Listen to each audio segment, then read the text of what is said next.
I'm the artistic director of the co-creation studio at MIT Open Documentary Lab. And I'm super excited to be in conversation with an amazing batch of new XR storytellers that are launching projects this fall all around the world, online and in person. One is an augmented reality HoloLens experience, one's a VR experience, and one is a game. All bring us closer to specific animal worlds that are really closely connected to vast ecosystems.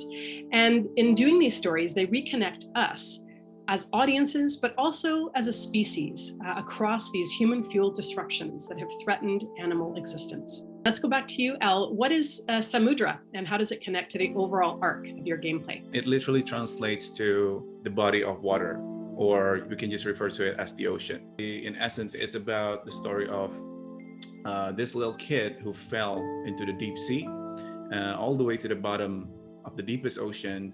And it's simply just us guiding this character to find a way back out to the surface. But along the way, of course, you'll come across tons and tons of pollutions and consequences of human neglects. And these are all told in a very visual way in the game. Elle, why a game for you? We set out to have a very visually impactful and memorable way to tell a story. And I think XR is just, the natural way to achieve that immersion for us.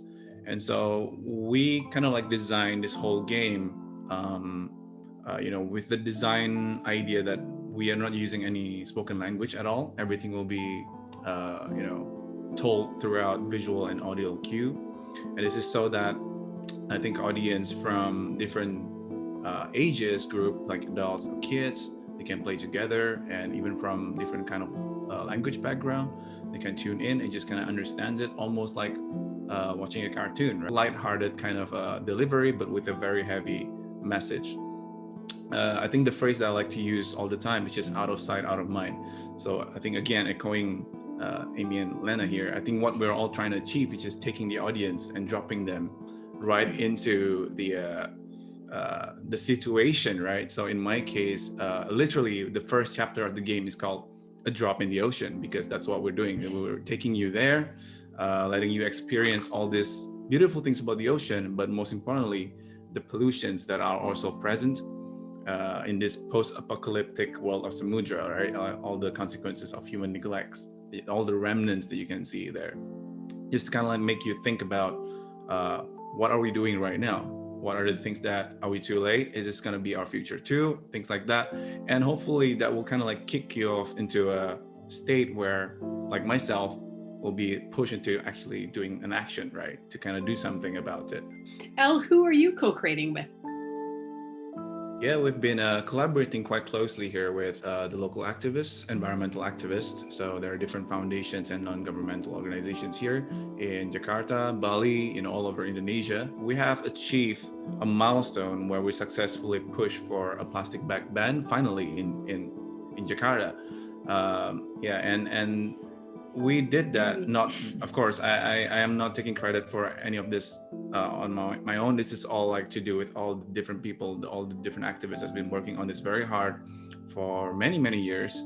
But I was just lucky enough to be this silly artist that stumbles upon the project and got invited to help them create a symbol. So that's it's a small step, but it's a big, huge win for us, right? So we did something, we made an impact, and we want to keep this rolling.